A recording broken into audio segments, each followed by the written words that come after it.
Assalamualaikum warahmatullahi wabarakatuh. Perkenalkan, saya Tiara Marani Azhara, biasa dipanggil Tiara, dari Geologi Angkatan 2024 dengan NPM 240635703034. Kali ini saya akan sedikit menjelaskan mengenai materi kristalografi dan mineralogi. Yang pertama, kristal. Pasti kristal sendiri menurut pengertian dari Bonswitch merupakan padatan dari suatu atom-atom yang komponennya tersusun dalam pola tiga dimensi tertentu yang berulang. Sedangkan kristalografi adalah ilmu yang mempelajari tentang segala hal mengenai kristal. Nah, karena komponen dari suatu kristal itu tersusun dalam pola tiga dimensi dan berulang, manifestasinya secara megaskopik akan membentuk suatu sistem kristal. Nah, sistem kristal sendiri itu dibagi menjadi 7. Yang pertama ada sistem kristal isometrik, sistem kristal tetragonal, heksagonal, ortoromik, trigonal, monoklin, dan triklin. Nah, ketujuh sistem ini dibedakan atau ditentukan berdasarkan yang pertama, jumlah dari sumbu kristalnya. Yang kedua, besar parameter tiap sumbu. Yang ketiga, letak antar sumbu dengan sumbu lainnya. Dan yang terakhir, merupakan nilai simetri dari sumbu C atau sumbu yang vertikal. Nah, tapi kali ini aku bakal lebih fokus kepada sistem kristal isometrik. Oke, nah sistem kristal isometrik memiliki ciri geometri yaitu ketiga sumbu kristal sama panjang. A1 sama dengan A2 sama dengan A3. Karena sumbunya sama panjang, penamanya pun sama, dilambangkan dengan A. Nah, ketiga sumbu yang sama panjang tersebut berpotongan tegak lurus. Karena berpotongan tegak lurus, maka membentuk sudut 90 derajat. Misalnya, ini adalah ketiga sumbu dari sistem kristal isometrik. Nah, sistem kristal ini memiliki sumbu yang berpotongan. Yang pertama sumbunya seperti ini berpotongan secara horizontal. Kemudian sumbu C-nya atau sumbu vertikalnya berpotongan tegak lurus. Nah, semuanya berpotongan di titik tengah dari sumbu-sumbu ini. Contoh mineral dengan sistem kristal isometrik ini salah satunya adalah fluorite. Kemudian, sistem kristal sendiri masih dibagi menjadi kelas-kelas. Nah, isometrik sendiri terbagi menjadi 5 kelas. Aku ada contoh peraga yang merupakan sistem kristal isometrik.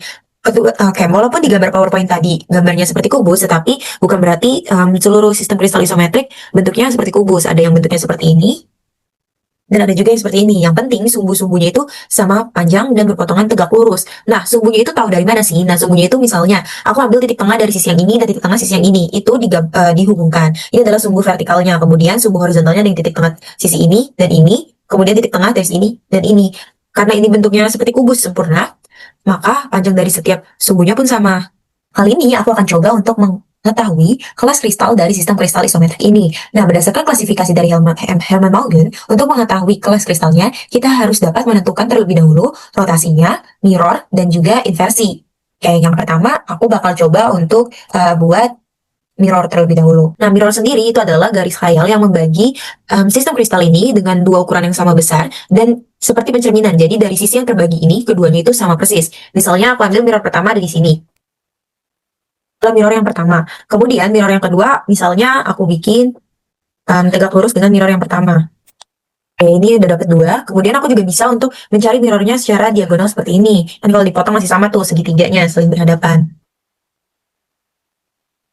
Nah, ini aku udah dapat mirror yang ini dan juga mirror yang diagonal udah dapet 4. Nah, kita pindah ke sisi yang lain. Misalnya ini masih kosong. Ini belum ada mirror yang vertikalnya. Kemudian yang diagonalnya juga masih belum ada. Jadi kita coba gambar.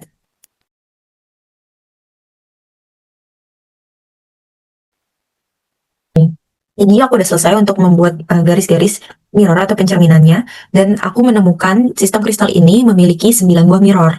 Oke, sekarang kita akan coba rotasi. Nah, cara mudah buat aku untuk menentukan rotasi itu adalah dengan memperhatikan aspek-aspek dari bangun ruang. Jadi aku menganggap sistem kristal ini sebagai sebuah bangun ruang. Misalnya yang pertama aku akan coba pegang di bagian sisi. Jadi sisi yang berlawanan aku pegang seperti ini. Ini adalah gambar yang pertama. Ya, ini satu. Oke.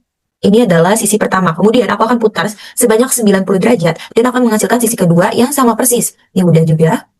Kemudian aku putar lagi 90 derajat dan dia akan menghasilkan sisi lagi.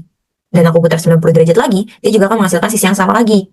Ketika aku putar 90 derajat lagi, dia akan kembali ke awal. Jadi, ini memiliki rotasi A4 atau dia memiliki 4 penampakan yang sama persis dalam satu rotasi 360 derajat. Nah, ada berapa banyak sih rotasi A4 ini? Nah, ini kan satu, kemudian aku ganti pegang sisi yang ini. Oke, nah sisi ini juga bisa aku rotasi sebanyak 4 kali. Sebesar 90 derajat. Dan yang terakhir, aku coba pegang sisi yang ini. Juga 1, 2, 3, 4. Jadi dia punya 3 rotasi A4. Oke, nah tadi kan aku udah pegang sisi. Sekarang aku bakal coba pegang sudutnya. Misalnya, aku pegang sudut ujung ini dengan ini. Ini kan sudutnya udah berlawanan. Nah, aku pertama menemukan suatu kenampakan yang tampak seperti belah ketupat. Ini aku tandain 1. Oke, sekarang kita putar sampai dia menemukan kenampakan belah ketupat ini lagi. Oke, ini dapat 2. Dan ternyata dia menghasilkan penampakan belah ketupat lagi ketika diputar sebanyak 120 derajat. Nah, ini adalah penampakan yang ketiga. Jika diputar lagi ke sini, ini adalah sisi yang pertama. Jadi, ini merupakan rotasi A3. Nah, ada berapa banyak sih rotasi A3-nya? Coba kita pindah sudutnya. Yang pertama, aku udah pegang di sini. Kemudian aku bakal coba pegang di sini. 2. Jadi ada 1, 2, 3, dan 4. Jadi, sistem kristal ini memiliki 4 rotasi A3 atau 4 A3. Dan yang terakhir, kalau udah pegang sisi sudut, berarti tinggal tusuk. Ini. Jadi aku misalnya pegang seperti ini. Ini menghasilkan penampakan. Oke, ini aja. Yang menghasilkan penampakan belah ketupat. Nah, ketika aku putar, untuk mendapatkan hasil belah ketupat lagi, itu diputar sebanyak 180 derajat. Dan ketika diputar lagi, kembali ke sisi awal. Jadi, ini merupakan rotasi A2. Ada berapa banyak rotasi A2? Itu ada 1, 2, 3, 4, 5, dan 6. Jadi ada 6 rotasi A2. Oke, kita udah cari mirror dan rotasi. Dan yang terakhir, kita tinggal cari inversi. Untuk mencari inversi, bedanya dengan mirror adalah ketika diinversi, dengan besaran yang sama, bentuknya itu dibagi 2. Tapi bentuk ini nggak sama persis atau seperti mirror. Kalau misalnya ini kan segitiga dengan segitiga. Misalnya bangunnya itu adalah seperti ini, balok. Aku bagi seperti ini. Berarti kan di sini ada segitiga siku-siku, di sini segitiga siku-siku. Tapi kalau misalnya mirror, misalnya siku-siku di sini, maka mirrornya siku-siku di sini atau di sini, sedangkan siku-sikunya di sini. Itu yang disebut inversi. Atau biasanya aku untuk lebih mudah memahami, itu seperti dimirrorkan 2 kali. Jadi awalnya di sini, terus di sini. Atau bisa juga kalau kalian suka matematika itu dengan cara dicerminkan terhadap titik 0,0. Nah, untuk inversi dari sistem kristal ini, itu aku mencoba untuk membuat diagonal uangnya. Jadi dari sudut ke sudut. Oke, aku pegang seperti ini. Kan tadi ini cara pegang rusuk, tapi aku pakai seperti ini. Jadi aku buat garisnya. Misalnya. Oke, nah ini adalah diagonal ruangnya. Jadi ketika dibelah seperti ini, sampai memutar, ini membuat seperti segitiga siku-siku di sini. Dan juga segitiga siku-siku di sini. Dan ini kan seperti dicerminkan 2 kali kan, segitiganya dari siku-siku di sini, kemudian di sini, jadi di sini. Itu disebut sebagai inversi. Nah, kalau kita udah dapat data-datanya, kita bisa langsung cocokkan dengan tabel klasifikasi. Nah, ini adalah tabel klasifikasinya untuk isometrik. Tadi kita punya 6 rotasi A2. Itu bisa gyroidal atau hexoctahedral. Kemudian ada 4 rotasi A3. Kemudian 3 rotasi A4. Kayak ini berarti masih bisa gyroidal atau hexoctahedral. Kemudian kita memiliki 9 buah cermin. Berarti dia hexoctahedral dan dibuktikan dengan adanya inversi. Oke, sekarang aku akan coba untuk mendeskripsikan mineral ini. Yang pertama dari deskripsi adalah warna. Warna sendiri merupakan penampakan atau warna mineral yang didasarkan oleh komposisi kimianya. Warna dibagi menjadi 2, ada warna alokromatik dan idiokromatik. Untuk warna alokromatik sendiri merupakan warna yang bisa dipengaruhi oleh warna pemotor. Misalnya pada mineral ini yang sama dengan mineral lainnya. Ada yang warnanya ungu, ada yang warnanya oranye. Nah, kalau warna idiokromatik adalah warna yang warnanya itu tetap tidak dipengaruhi oleh warna pemotor. Misalnya ini. Nah, untuk mineral ini sendiri, aku melihat dia adalah warna alokromatik. Dan warna segarnya itu colorless atau bening. Nah, terus dia juga memiliki warna lapuk. Di bagian sini ada warna kuning kecoklatan. Kemudian setelah warna, aku akan coba deskripsikan kilap. Kilap adalah kesan mineral yang ditampilkan karena adanya pantulan cahaya. Nah, misalnya mineral ini aku berikan cahaya dari center dan aku melihat dia memberikan kesan, terutama pada bagian ini terlihat seperti kaca. Jadi aku menyimpulkan kalau misalnya dia memiliki kilap kaca atau non logam atau vitreous. Setelah kilat, aku akan coba untuk cerat. Cerat bisa untuk mengukur cerat mineral bisa menggoreskan mineral pada permukaan porselen yang belum dipoles. Nah, cerat ini merupakan warna mineral dalam bentuk bubuk dan cerat tidak selalu sama dengan warna mineral itu sendiri. Oke, di sini terlihat ceratnya berwarna keputihan. Jadi ceratnya warna putih. Setelah cerat, selanjutnya aku akan coba ukur kekerasan. Kekerasan mineral sendiri merupakan ketahanan mineral terhadap goresan. Nah, kekerasan direpresentasikan dengan skala Mohs mulai dari 1 sampai dengan 10. Misalnya yang pertama aku akan coba goreskan dengan bulu landak dengan kekerasan 2,5. Kalau digoreskan, ternyata mineralnya tidak tergores oleh bulu landak. Selanjutnya aku akan coba menggunakan koin dengan kekerasan 3,5 dan masih belum tergores. Selanjutnya dengan paku besi dengan kekerasan sekitar 4,5. Oke, di sini juga masih tidak tergores dan malah paku besinya yang tergores. Selanjutnya aku coba pakai kaca dengan kekerasan sekitar 6. Mineralnya juga masih belum tergores oleh kaca. Dan yang terakhir, aku akan coba menggunakan paku baja. Paku baja ini memiliki kekerasan 6 sampai dengan 7. Dan ternyata ini mineralnya juga masih belum tergores oleh paku baja. Jadi aku simpulkan kekerasan dari mineral ini adalah 7 ke atas. Selanjutnya aku akan deskripsikan bentuk. Nah, dari bentuknya ini walaupun hand sample-nya ini sudah tidak jelas, tetapi pada bagian ujung aku masih bisa melihat bentuk kristalin yang berbentuk seperti prisma. Jadi aku simpulkan kalau ini berbentuk kristalin.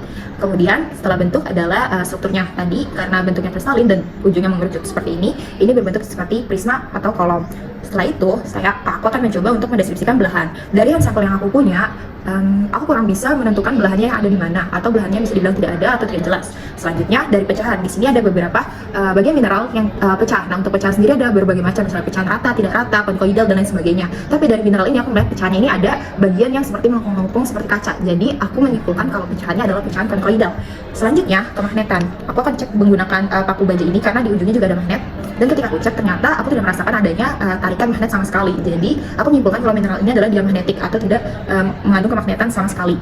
Setelahnya, sifat dalam dari mineral ini, seperti yang dilihat di dalam, hingga ke dalam mineral ini terdapat banyak pecahan. Karena sifatnya banyak pecahan, jadi mineral ini memiliki sifat dalam yang rapuh atau bisa juga disebut brittle.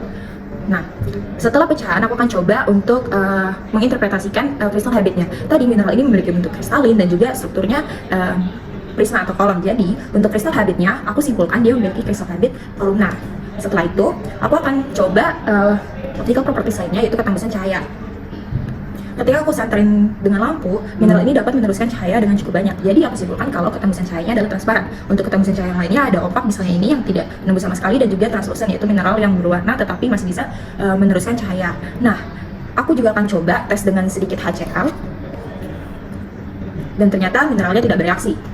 Jadi setelah berbagai deskripsi itu, aku menyimpulkan kalau mineral ini memiliki ciri-ciri yang sangat mirip dengan kuarsa. Jadi aku simpulkan kalau mineral ini adalah kuarsa. Nah, kuarsa sendiri memiliki rumus kimia SiO2. Karena rumus kimianya terdapat Si, maka mineral ini merupakan golongan dari mineral silikat. Nah, mineral silikat sendiri merupakan salah satu mineral yang keberadaannya paling banyak di muka bumi. Oleh karena itu, asosiasinya dengan batuan juga cukup beragam. Mineral silikat dapat ditemukan di berbagai jenis batuan, mulai dari beku, sedimen, hingga metamorf. Sekian dari saya, kurang lebihnya mohon maaf. Wassalamualaikum warahmatullahi wabarakatuh.